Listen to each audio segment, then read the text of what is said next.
He is a two-term congressman from the state of Georgia. He's a speaker. He writes columns for newspapers and magazines. He is a entertainer. He has been on most of the major news and entertainment programs across America. He is an icon. He played the part as Cooter on the iconic television show, The Dukes of Hazzard. With us this morning on WMJD is Ben Jones. Ben, it is great to have you with us and to have you coming to Hurley.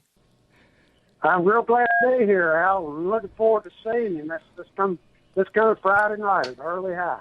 Well, I'll tell you, I think that's going to be a major event, and that's kind of the focus on what we're going to talk about and maybe a few other things in your career. But let's talk about Hurley High School. October the 2nd at 7 p.m., Cooter's Garage Band is going to be performing. Kind of give everybody an idea how you found out about what's going on in Hurley and how you became a part of this big fundraiser. You know, it seems like to me that a lot of us are all of a sudden in the same boat together, and we got to look out for each other. I saw it online, the story from the USA Today, the national newspaper, which, you can find in every motel and hotel lobby in America. Yeah. And they've done a story on Hurley High and the Rebels and how the folks there were saying, we're proud of who we are. We're not going to change anything, and we're going to fight back about this cultural cleansing that's going on in America right now. And, as a member of the Dukes of Hazzard, as a person who's descended, all of my people fought for the South, I have a very different viewpoint on our symbols, particularly the Confederate battle flag, which, was very prominent in our show and shown all over the world in 50 countries. And now with this political correctness and cultural cleansing that's going on, these people are trying to remove every positive vestige of my heritage and of our wonderful television show from the public view. And I think that's terribly wrong. It's terribly un-American. And I was really impressed how the people at Hurley High were standing up and saying, we ain't changing anything. We're going to stand for who we are. I was so impressed by that, I called them over there and said, I'd love to come down and do a show and help y'all, I don't know, raise some money for the school or the football team, just to show our support because they were such stand-up people. Now, I know a lot of people down in Southwest Virginia, and I know they're the salt of the earth, and they will stand for their principles and what they believe in and won't be pushed around. And I'm just proud to be a part of it, and we'll help them in any way we can. Ben, there is a lot of great rural America around this country. And here in Southwest Virginia, Kentucky, Tennessee, these mountains in here. Now, I'm originally from West Virginia, and I moved back here a year ago. This is a very family-oriented area. They believe in tradition, and they don't look at that flag as a battle flag. That is their mascot. And what would we do if they would stop all the reenactments? People love to do reenactments of the Civil War, and they take a lot of pride in that. Of course. Symbols mean different things to different people in different contexts. Now, we all know that there are hateful people and there are race groups, and that they desecrate the Christian cross. They go out there and burn them. They run around in bed sheets, and they wave the American flag, and they wave the rebel flag too. And to me, that's an insult to my people and their memory. But there are a handful of people. There are 80 million, almost 80 million Americans, this is an estimate, who are descended from those who fought for the Confederacy.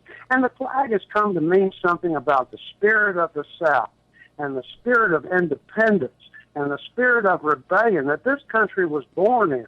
It was born in the American Revolution. And that flag is a positive symbol, and the positive display of that symbol probably represents 99.9% of the display of it as a positive thing. There's no hate involved, really. Our show is a good example of that. The Dukes of Hazzard very prominently displayed the Confederate battle flag, but I've never met a black person who didn't love the show and watch it and have the same wonderful family memories that other people have of it. Anywhere in the world it's like that, all over. 30 to 40 million people a week watched the Dukes of Hazzard back in the day, and there's more than that watching it all over the world right now. So there it is, in a positive symbol, and that outweighs all this negative, hateful stuff by 1,000 times. But people don't understand that. This is a political fashion, Al. This is a political movement, and it's determined to insult the South and to insult our people, and we have to stand up and fight back, or we lose one of our most precious freedoms. And that's the simple freedom to express an opinion. That's exactly right, Ben. We're talking with Ben Jones. He portrayed Cooter on the Dukes of Hazzard, 2 terms in Congress in Georgia. His website, we don't want to forget to mention, is cootersplace.com. I'm telling you, ladies and gentlemen, there is all kinds of information. You can buy up to 6 CDs of Cooter and the Garage Band. I wasn't going to make this point till further into our conversation, Ben, but I guess I'm going to do it now since you brought up the Dukes of Hazzard so much here at the first part. I'll tell you what I remember about the Dukes is that every Friday night you could turn that on, and this is kind of long-winded, but now we got TV now. You've got killing and rape and brainwashing that's on television, and unfortunately some of our wonderful people don't realize that. But when I turned on the Dukes of Hazzard, I laughed, and at the end of the program, nobody never got hurt, they never got killed, and there was a little bit of satire with a great storyline behind it, like, don't do this or you'll get in trouble. Yeah, well, you got it. You just hit the nail on the head. Our show was the last great family show. And by that I mean the whole family would sit down and watch it together and not worry about what the kids were going to see. Yeah. And there was something in there for everybody. It had great comedy, and slapstick comedy, that never gets old. Great action. We set world record car jumps on that show. And, of course, a pretty girl. I mean, that can't top Daisy Duke. And good music, great country music, that never gets old. But the main thing is it had values. As you said, the good guys always won. Nobody got hurt. Nobody even bled. No. You have a car land on your head and just dust yourself up. I mean, everybody understood that it was just comic action rather than violence. And the greed always got its comeuppance. Duke boys always made the right moral choice, and Balsog and Roscoe, with all their scheming and greed and all that, always got their comeuppance. And that is why it continues to be extraordinarily popular, not just in the United States, but all over the world, because of those values. And I always say it's like I don't know how old you are, but when I was a kid, I loved Gene Autry and Roy Rogers. They did exactly the same kind of show. And us kids knew that they were heroes because we knew they were doing the right thing. They treated everybody the same. They helped people out when they were in trouble, and they were not afraid to stand up for what was right. And that's what the Dukes of Hazzard was. And you're right, television now is basically a cesspool. And you really have to protect your children from a lot of things now. And that's where I think the train went off the track about 15 or 20 years ago. So now you got all this sleaze on television, and they recently removed the Dukes of Hazzard from TV land and CMT because of that beautiful flag on the roof of the most popular car in the world. Something's wrong in America. I think the government made a mistake of backing some of this crap that goes on, and that's what I'm going to call it, with trying to devalue families and heritage. And I think they kind of maybe have awoken a sleeping giant, don't you, Ben? I do. I know that's a fact. But my first reaction was, wait a minute, this is America. The most important principle is free expression. It's freedom of speech and thought. And they're trying to, it's purging. It's what happened in Russia and in China, and it's what ISIS is doing right now in the Middle East, and what they did in Germany back in the 1930s. Anything they didn't like, they tore it down, they disappeared it, they burned books, they removed statues of anything they opposed. That's totalitarianism. That's fascism. And that is the way this issue is now being approached. And when you do that, I can tell you particularly, the Southern people, if you tell us we can't do something, that's when we're going to get our back up. And when you insult our family, that's when we're going to get our back up.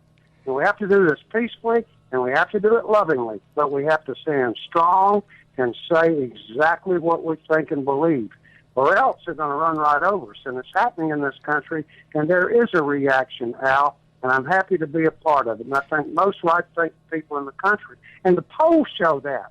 Serious national polls show that the majority of the people in the country oppose this cultural cleansing, these attacks on our heritage. You know, I go back, I was in the civil rights movement, and I know that Dr. King would have hated what's going on now, because he was about building bridges of communication and relationships and brotherhood between all races, not doing these terribly divisive things. That's what's going on now. You know, we got to stand up, because you know, we got enough trouble in this country without just insulting an entire culture of 70 to 80 million people and doing what they're doing. It's wrong.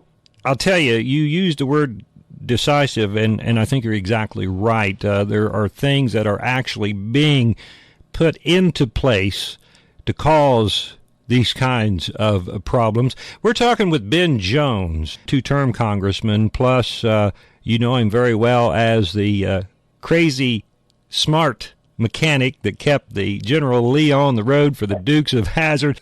You know, the show is beloved, as I say, all over the world. It's been translated into a number of different languages, and it's always going to be there. It's a permanent part of Americana, something that people don't want to mess with, just like our history is. I tell people, they say, well, this flag is a symbol of racism and hatred and oppression, and y'all are like Nazis and it's like a swastika. And then I realize immediately they don't know us and they don't know their history.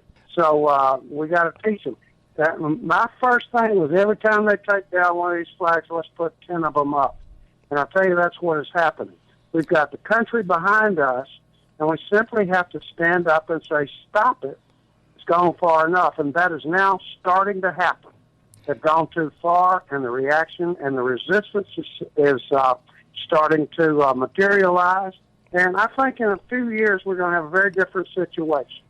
But it is going to be because we all stand up and talk back, just like we're doing right now. Let's mention once again, Friday night, October 2nd at 7 p.m., Cooter's Garage Band will be at the Hurley High School, and then I believe afterwards you're going to be taking pictures and signing autographs.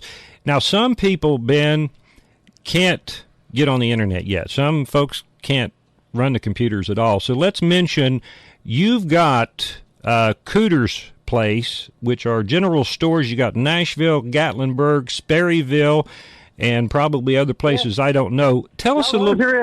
Al, those are Dukes of Hazzard theme stores that keep the show alive, and we have other members of the cast from the show show up, and sometimes we'll do a music festival and things like that. The Cooters in Nashville is right across from the Grand Ole Opry and the Opryland Hotel. And the one in Gatlinburg is right downtown there in the middle of everything, near the aquarium and all. And our one back home, we live up in the Blue Ridge Mountains in Rappahannock County, and we've got a shop there. Had one years ago where we started all this, but the shop is right there in Sperryville, Virginia, in Rappahannock County. Mm-hmm. But we also have Cooter's Garage Band. Like you, we played all over the country. We played the Grand Ole Opry. Yeah. We got a great band. And so while we're standing up and supporting Hurley High School for their courageous stand to maintain their heritage and their mascot, their motto, all those things that mean so much to them, we're going to have a good time doing it. Oh, and man. I hope everybody around will come out and support us. It's a fair price, and it all goes to the school. And I will be there, take pictures and, things like that. Always have some doodads for sale, and part of that goes to the school also.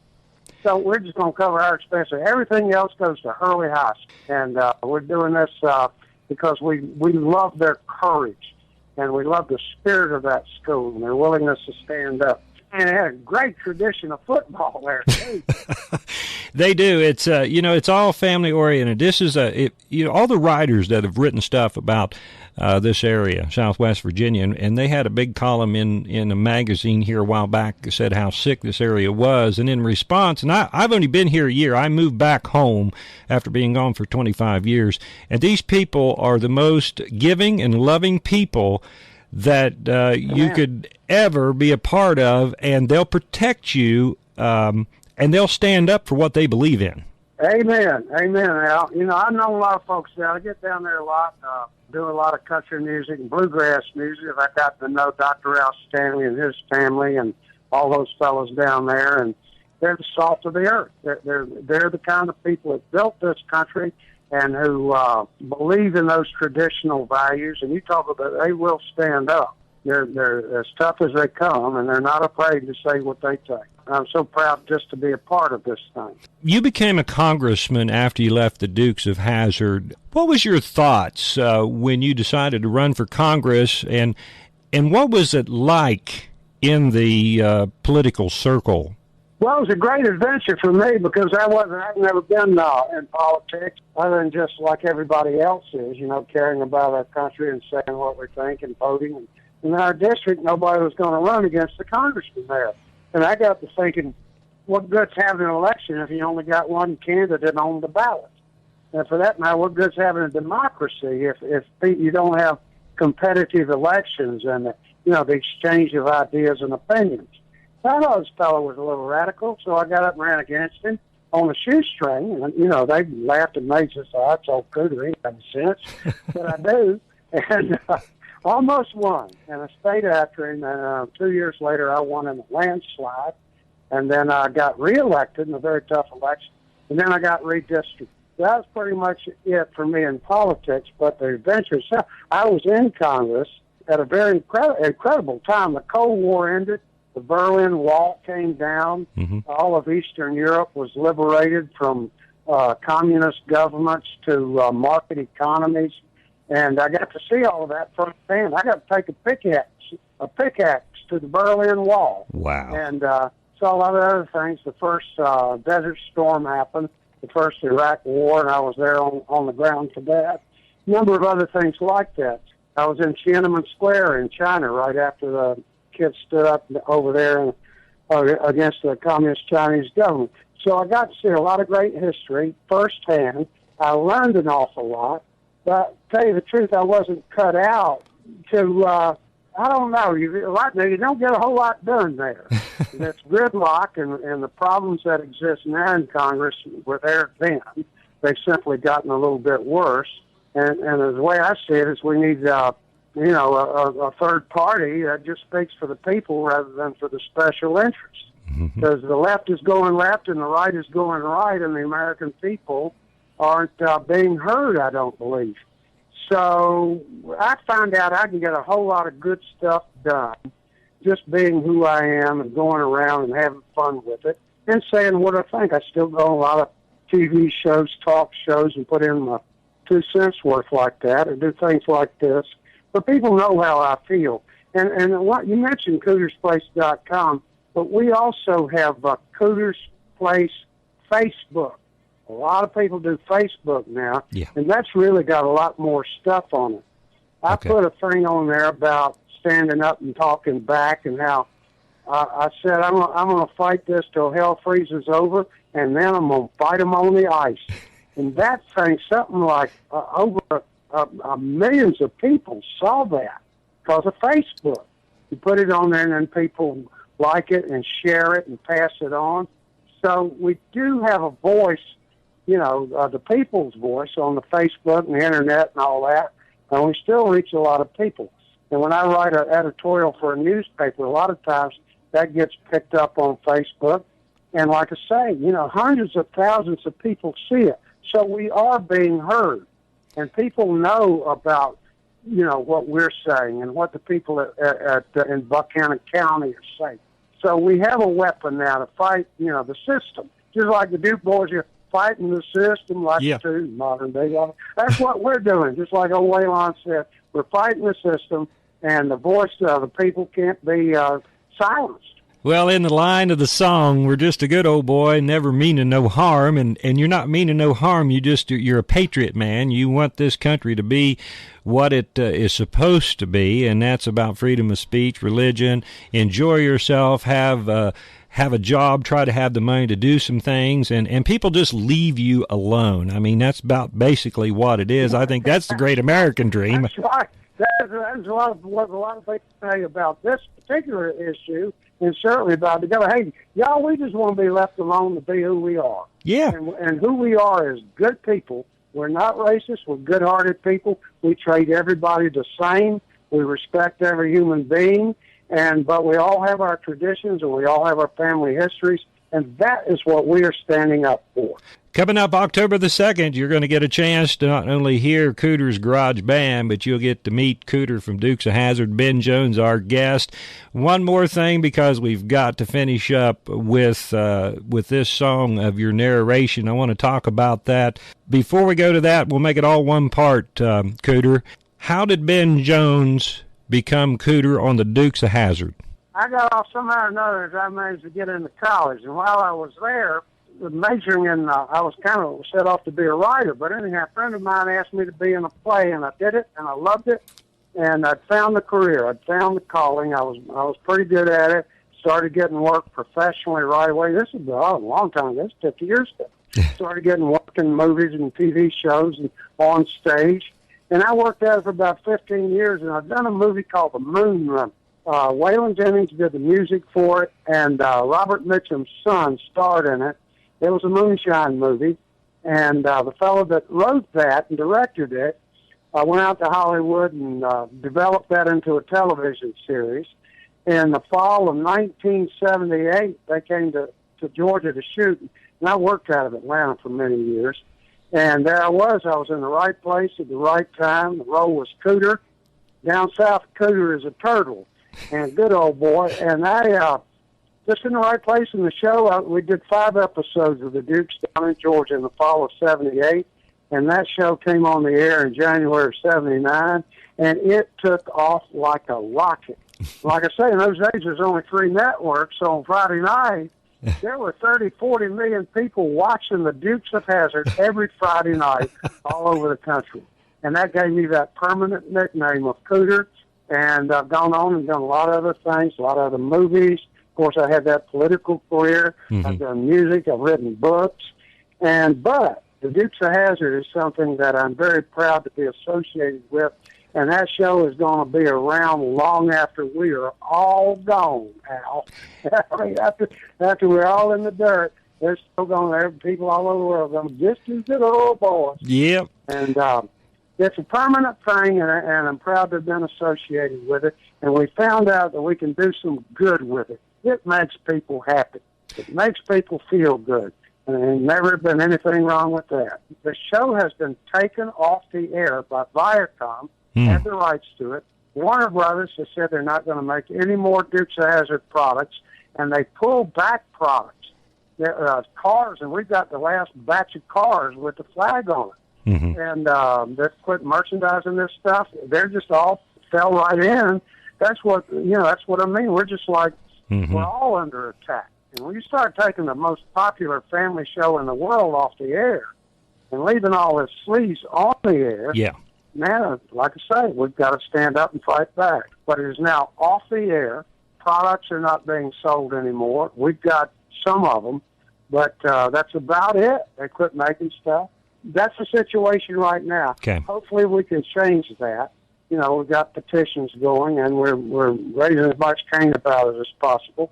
But that's the situation now. It's not good. I am hoping that everybody that will be listening to this, there's in Buchanan County, surrounding areas, Kentucky, Tennessee, Virginia, I hope that they will take the time, October the 2nd, 7 p.m., to come to Hurley at the high school and support Cooter in his mission as he supports Buchanan County and the Hurley High School. Are you bringing the General Lee with you?